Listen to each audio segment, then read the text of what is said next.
Hi. Oh, you can't hear us? Oh. Uh-oh. Let's see. We're going to try to fix our microphone. Hi, Mom. Still nothing? Nothing? We might have to... Can you hear it on there? We're trying to fix our audio.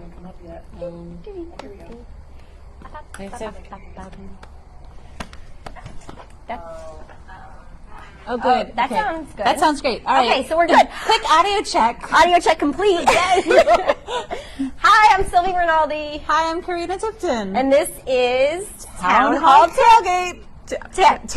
Tailgate. It is currently, my clock is dead. We don't even know what time it is. I don't even know. It is June 3rd, and we are here talking about tonight's town board meeting in Montgomery, because that's where we are. Uh-oh. We're like... Will you? Yeah, thanks. Okay. All right. Cool. So, let's talk about, I think, the biggest thing on the agenda tonight, which was the public hearing for the comprehensive plan. This was something that we have waited a really long time for, and so much work has gone into the comprehensive plan and meetings and public hearings up until this main public hearing for the town. So it was today, and we did it. It's over. Yeah, it's amazing. I wasn't able to be from here for most of it. I teach Taekwondo in Walden still on Thursdays, so I came over as quick as I could. So I'm going to tell you about about it. it. Tell me all about it. I am. Yeah, I am super. So what are the people concerned about? Well, so what? Hold on, we're checking. I think we're good on audio. Plus, we're also talking super loud. Yeah. Oh, we're frozen? Are we frozen? Are you frozen or are we frozen? We're going to just triple check. Oh, the video might be frozen. Hold on. It says that you're live. Oh, no, we're good. It's just your phone. We're sitting right next to Town Hall because it's raining a little bit. Yeah. Do you see the beautiful planter behind There's been some beautification. Yeah, it's really pretty nice. So we're feeling a little bit anxious about our setup. Yeah. Exactly. We're just going to keep rolling with it. We apologize if it's not what you expect. Okay, so a few things came out of this. I think generally there was a lot of positive feedback and support for the comprehensive plan, the majority of the plan, and there were a few things that were picked out. And I think that one really spent the most time on was comments about Scott's Corners and its role, or how it was kind of mapped out to be, what it will be when it grows up. And the reason this was discussed so much is because, going back to some of the prior planning board meetings, is because of this quick check that is proposed for the corner of Scott's Corners. And in the comprehensive plan, Scott's Corners has a designation that allows for specifically large gas stations. Right. And Scott's Corners kind of is bigger than what they call like a hamlet crossroads, which would be what would be like a good example of like a hamlet crossroad? I would say, like, I don't know. Now I'm like drawing a blank on it. Totally drawing a blank. I don't have a picture of. So like there's the new mobile station up by Angry Orchard. Okay. That's kind of like a hamlet or like a community crossroads. Yeah. And then there's like a crossroads that would be a regional crossroads, which would be more towards like where 84 is. Yeah, right. But this is kind of in between, right? So in the designation of the comp plan, the wording large gas station was put in for Scott's Corners. And that caused, the gas station owners and the community members who don't want the quick check going in are now just trying every single avenue to prevent that from happening. And one of those is removing the wording large gas stations from Scott's Corners. And I mean, do we even know what the definition of large gas station is? I haven't gone back and looked at this, but I remember specifically the conversation about gas stations going into the comprehensive plan. Right. When we were doing the comprehensive plan committee meetings. And I guess I could probably go back and look at the meeting videos and see what the conversation was. But we had a conversation in that meeting where we were like, really, does Montgomery have too many gas stations already? Do we have enough gas stations? Do we need more gas stations? Should we even make a provision in here for gas stations? Right. So my recollection of that meeting is that we had to put in something for the Scotts Corners area that included gas stations because there was existing gas stations there. To kind of just say like, yeah, these gas stations are there. That's kind of like the type of development we're accustomed to here.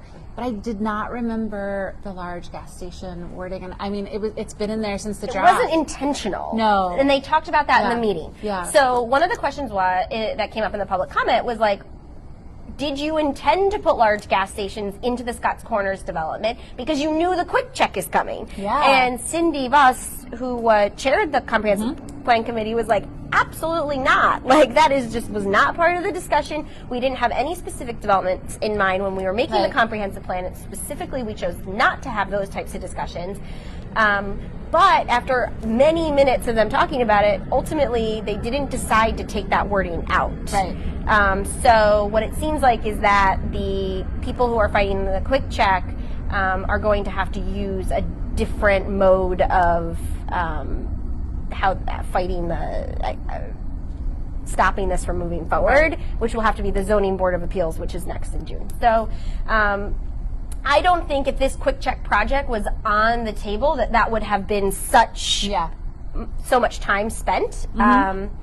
So the other thing that was brought up, that I brought up, which I'm not going to go into a ton of detail on because I had to research a lot of it and I'm not like a town planner, so I had to read a lot about laws that aren't in my wheelhouse specifically, was something called the transfer of development rights, which is essentially allowing farms to sell the right to develop, which protects the farm, and then allowing those tokens of houses that are not being used to build on the farm somewhere else in a medium residential area. So instead of putting 2 houses on an acre, you could go up to 4 houses on an acre. And I just wanted to have the town clarify a little bit more who would be on the receiving end of those tokens or development rights, and they did agree to put that in. That's great. So I was like so excited. I was like, oh my God, I suggested something and they did it. That's awesome. Yeah, it wasn't, I think it's a really interesting and innovative way to protect farmland and agriculture as open spaces, but you don't want to do it too much at the expense of the medium density areas. Right. So I added that in. And then the final thing that came out of this was also something that we brought up in a prior meeting, was how landowners were going to be notified about potential zoning changes. And it came up in the meeting that they mailed a letter to every landowner in Montgomery. That's like literally people watching this. If you're a landowner, I think you're going to get a letter in the next couple of days notifying you of potential zoning. It's not just the people who are being affected, it's the entire town. Yeah. Brian, the supervisor, said the property owner letters went out, and then somebody questioned who did they go to, and he said everybody. So I mean, everybody. I haven't got my letter yet, but I'm looking. I can't wait for my letter. Unfortunately, you're not going to get the letter in time to go to the public hearing where you're going to have a chance to speak. But it will give you a chance to write in comments during the public comment period. So you can write letters to the board and they will review them and it'll go into the public record. So I think that, great. Yeah. So as far as that goes, they want to keep the public hearing open to June 15th, which is a Tuesday, close of business, so 5 p.m. That's when written comments need to be sent in, and you can email them to our clerk, Tara Stickles, and then they plan to discuss and possibly vote on the comprehensive plan on the 17th, which is their regular work session, which is the next board meeting that they've got scheduled. I hope that happens. I hope so too. Yeah. And if you do get a letter and you're like, wow, I didn't know this was happening, and then you find RPM and then you're like, oh, I have questions, and you're watching this video, then you can ask us questions on RPM. Like, we're happy to help you out. We just got a comment that our video is cutting out intermittently, so I wonder if it's because we're under the building. The overhang? So do you want to pause it and then re-live feed? Because we'll just have to, it looks like the rain has stopped. Yeah, and so this is a good break because we finished the public hearing. Yeah, and we'll then we move can on forward to to the the town board. Okay, we'll be back in just like a few minutes. even if it's raining. We have umbrellas. We do. Okay. Okay. Bye. Bye. Oh. It says live. Okay, it's live. Well, I'm just Tailgate part due. Okay. We're doing some side sound checks. Yeah. We don't do okay, so in our part 1, we talked about public comment period, and now we're going to move on to the agenda items. Yes. Okay. Perfect. This next one, I did not know this was old business. I mean, this is really old business. Yes. This one, right? We're talking about this one? Yeah. Do you want to go over the comments first? Which, because you had an important comment about the RDM parking lot. Oh, yes. Yes.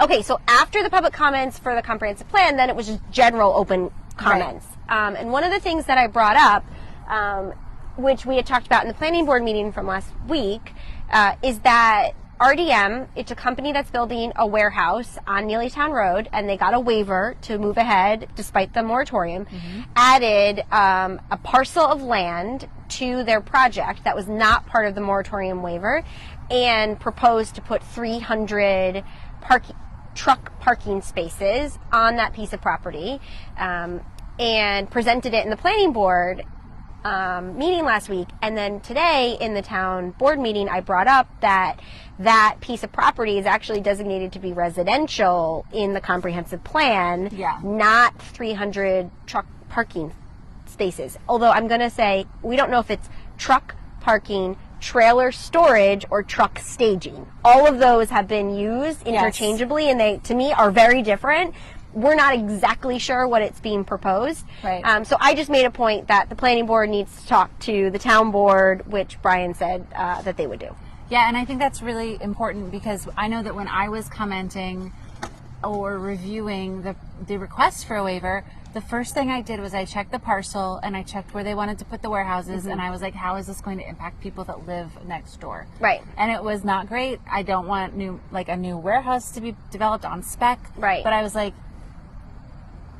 it's not immediately adjacent. Like, they're going to go on and off of Neelytown Road. Like, let's see how we can minimize the harm here. Yeah. But this parking lot it's absolutely immediate harm, and it can't be minimized. It's going to cut down this huge steep slope, which right now serves as like noise buffer. Like, it's a huge wildlife area, and it's just so many trucks right next to people's houses. Yeah. So whether they're staged or parked or stored, it doesn't matter. Like, it's not the right thing for that lot. Yeah. So there was some discussion about whether that would kickstart the moratorium process, because that parcel wasn't even included in their approval. So I hope they move forward and research this. Yeah. You made a really good comment in that section, but I want to talk about it when we go over that topic. Is that fair? Okay. Okay, so for the next topic, this was the Hill Street Bridge discussion. Yes. So this is the old agenda item that's under old business, but it's very old business because they haven't talked about it recently. No. So it's pretty. A Chips Ahoy tractor trailer just drove by, and I could really go for some cookies right now. I feel like it's a sign that I have a cookie truck just drive past me. I know. Can you just stop? Definitely having cookies. How many cookies can fit in that truck? And now I feel like we're for that Tootsie Roll commercial, like the Tootsie Pop. How many licks does it take to get to the center of the Is there going to be a prize if you can guess how many cookies are in the truck? Like one of those jars? You get all of the cookies. Sorry, it's really late. Okay, so I learned a lot about the Hill Street Bridge in Walden. This is a bridge that is closed to traffic. It was built in 1928, and in 2013, after a scheduled bridge inspection, it failed the inspection and has been closed ever since. So they had an engineering firm come in today and present the cost of repairing this bridge. Now, I believe there are 2 bridges that cross over the Walk-Hill, because it's not the Walk-Hill, it's the Tinbrook. It's the Tinbrook water body in Montgomery. So it's It's around. It does. Well, it goes all out, it literally is like this. Yeah. So the proposal today was actually only for one repair, because that's the one that's closed. Right. But the other one's going to have to get repaired anyway, so they did ask for this engineer to do a quote for both. Very interesting topic. It wasn't just something I was expecting. They also talked about the possibility of doing the repair of this bridge with Tappan Zee panels that were removed when they built the new bridge. Yeah, and this was something that I think municipalities, we've owned these panels for like a couple of years.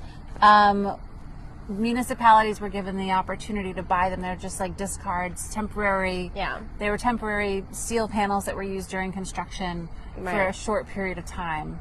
And that's like the part you drive over, right? That's what they mean by the panels. Not, it's like the road part. Right. Right? Mm-hmm. And I think he said it's 50 feet long. The bridge panel is 50 feet long. And he said how wide it was. Was it 12 and a half feet wide? I didn't write that down. 14 feet wide. Yeah. So very interesting. A couple questions that I had. This firm seemed very reputable. Meaning the guy who was presenting for this firm, it wasn't exactly clear to me if this is going to be bid out to other firms or if he was like already chosen. I just didn't get that. Especially because it felt like this was the first time that costs were presented. Yeah. So if it was bid out, then I'm not sure, maybe just possibly they could have just bid it out for engineering services, but this was the full cost to repair the entire bridge. And there was a lot of comparison against like building a new bridge, which, I mean, I get it, you're trying to set the stage for like, oh, this is going to be so much more affordable than building a new bridge, but building a new bridge has not ever been on the table. Right. So, it was like $200,000 more to build a new bridge, right? This was, the quote that he gave us for the one bridge was $474,000. Yeah. That did not include the second bridge, just like right next to it. So I think it's up the road a little. Yeah. Right. Not right next to it. It is up the road. Right.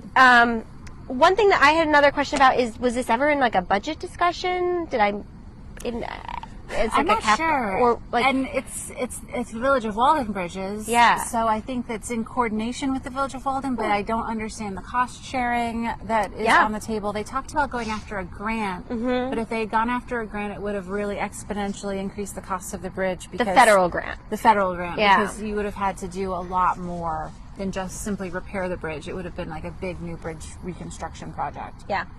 So that was it on the bridge. I also had a... Oh, you had more? That's all I did. They did note that the costs included a 20% contingency. Oh, yeah. Which I felt like that was a lot. Yeah. My gut felt like that was a lot. Like, that's 1/5 of the price. So did that include, that price that they gave, the $474, included a 20%, or you would have to pay 20%? I think it included the contingency. So it might be a less affordable, a less costly project. Yeah. But I don't understand, maybe this was included in the material the town board is reviewing, but like, how do you release the contingency? Like, if it's a situation where you have to like request releases to the contingency, or if it's a situation where they're just like the example he gave was like, if you have to cut down 8 trees instead of 7 trees, then you dip into the contingency. Right. And I'm like, well, who decides that you need that 8 tree cut down? Like, what's the process to approve release of the contingency? Because 20% is a lot. Right. That's a really high contingency, in my opinion. Right. Yeah. Your bridge building opinion. Which I do not do professionally. But on construction projects I have worked on, 20%. Yeah.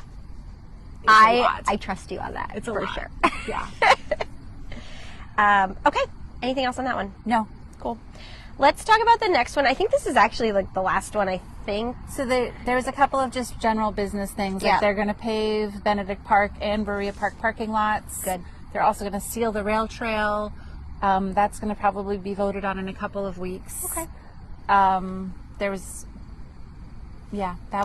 I want to talk about weight limits. Yeah, that was what happened before the weight limits. Oh, I had to step out it. for a minute for that one. Okay.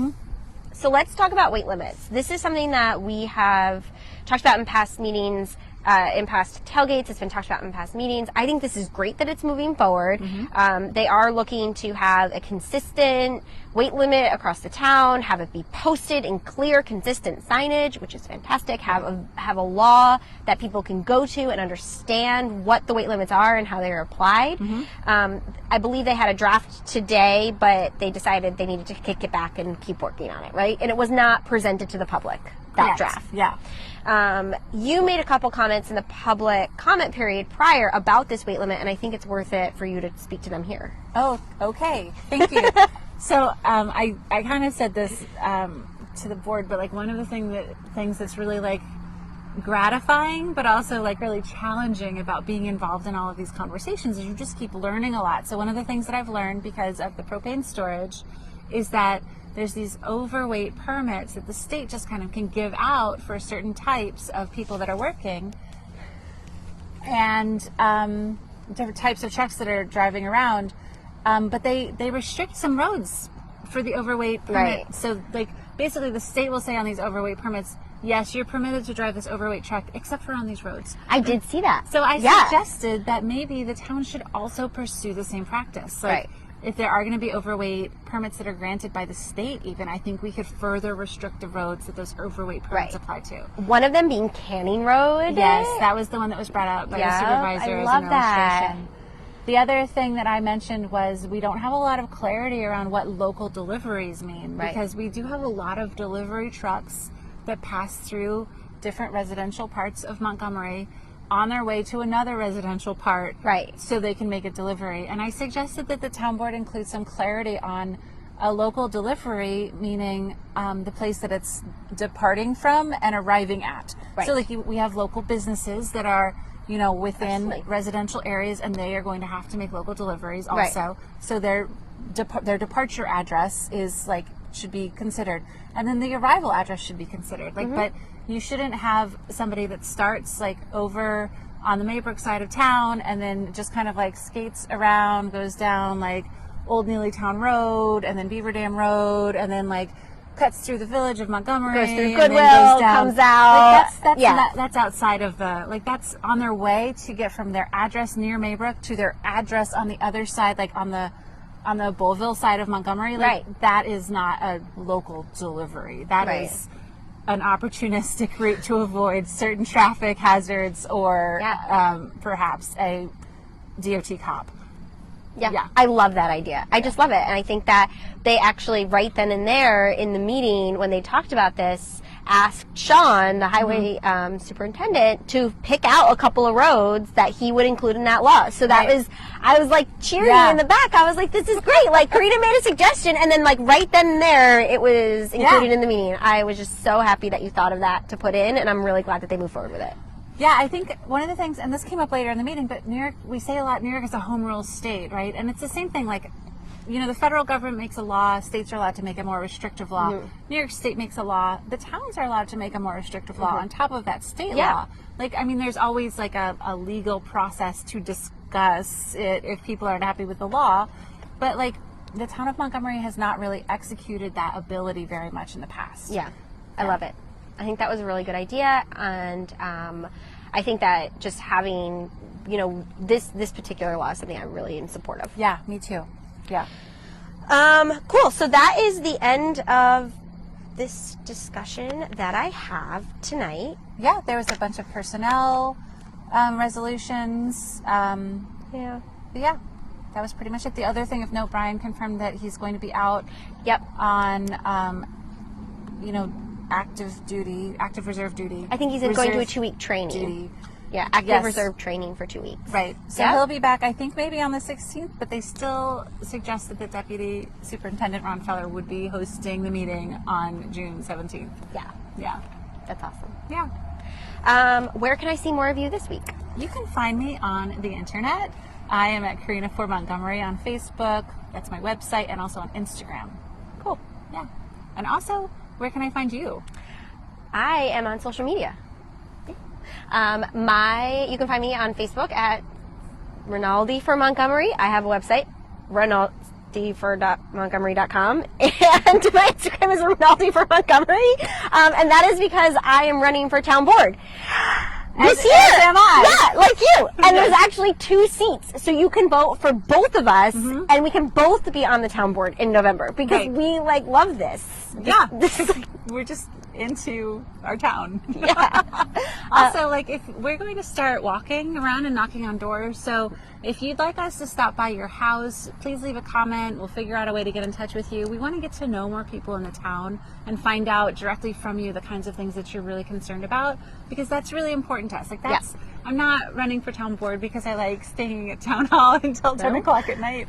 it's just a perk of the job. But I am running for town board because I really believe in Montgomery, and I believe in the people that live here. Yeah. I think that, like, as I've been meeting more people, and every single person that I talk to, whether they just got to Montgomery or they've been here for years, like, I always learn something from them, and it always just like it's just one more onion peel of this town. And like, I love planning for the future, and knowing our history and what people want and where people are going is so important to me. And I think just if I get elected, will just make me a better elected official, because that's what I want to do for Montgomery. Party on. Party on. Bye.